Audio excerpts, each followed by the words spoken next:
আসসালামু আলাইকুম। তো চট্টগ্রাম বিশ্ববিদ্যালয়ের চূড়ান্ত ভর্তি নিয়ে কিছু গুরুত্বপূর্ণ কথা।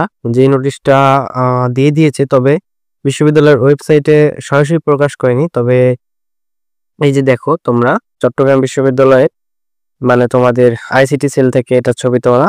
এখানে তোমাদের চতুর্থ তালিকা এবং বিভিন্ন ইউনিটের কবে চতুর্থ মেরিট লিস্ট, অর্থাৎ যেটাকে একবার সর্বশেষ, এবার তো তোমরা দেখছো ওয়েবসাইটে কি করছে, তৃতীয় মেরিট পর্যন্ত দিয়ে রাখছে।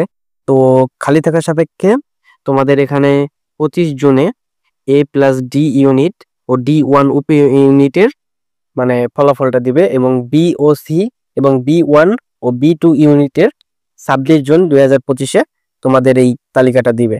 এখন তোমাদের চূড়ান্ত ভর্তি নিয়ে কিছু কথা। কিন্তু চূড়ান্ত ভর্তির আগে তোমাদের 27 তারিখ থেকে দেখো, 27 জুন থেকে 30 জুন, 27 জুন থেকে 30 জুনে তোমাদের SIF ফর্ম, যেটাকে স্টুডেন্ট ইনফরমেশন ফর্ম বলে, এটা পূরণ করতে হবে অনলাইনে। এবং সেটা তোমাদের এই যে দেখো 29-30 চূড়ান্ত ভর্তির দিন এটার প্রিন্ট কপি এবং সশরীরে তোমাদের যার যার ফ্যাকাল্টিতে থাকতে হবে। এবং সেখানে গিয়ে তোমাদের যার যার ইউনিটে যত টাকা লাগে, ইউনিট বেজে 4500 থেকে 5000-এর মধ্যে লাগবে, এই টাকা দিয়ে চূড়ান্ত ভর্তি হতে হবে। আর সবচেয়ে গুরুত্বপূর্ণ কথা, 1 জুলাই 2025 থেকেই 2024-25 শিক্ষাবর্ষের সকল ইউনিটের ছাত্রছাত্রীদের ক্লাস কেন্দ্র শুরু হয়ে যাবে। আর হ্যাঁ, অবশ্যই একটা গুরুত্বপূর্ণ কথা, তোমাদের কিন্তু 29 ও 30 জুন এই 2 দিনের মধ্যেই ভর্তি হতে হবে, চূড়ান্ত ভর্তি। না হলে কিন্তু ভর্তি বাতিল হয়ে যাবে। চূড়ান্ত ভর্তির সময় টাকা জমা দিতে হবে।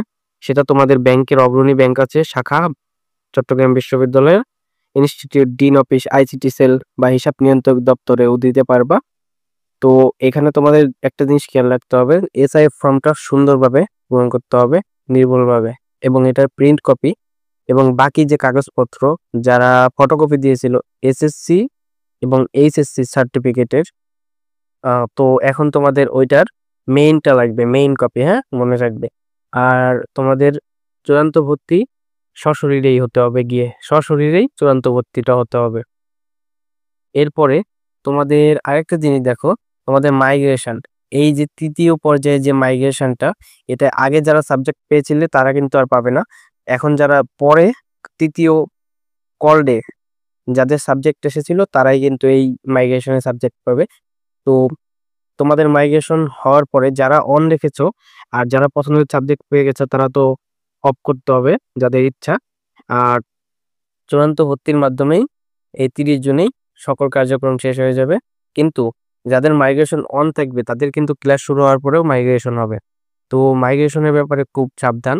যাদের পছন্দের সাবজেক্ট চলে আসছে তারা মাইগ্রেশন অফ করে দাও, আর যারা করো নাই তারা খুব তাড়াতাড়ি ভার্সিটিতে গিয়ে করে দাও, নাহলে কিন্তু ক্লাস চলার পরেও মাইগ্রেশন চলবে, সাবজেক্ট চেঞ্জ হতে পারে।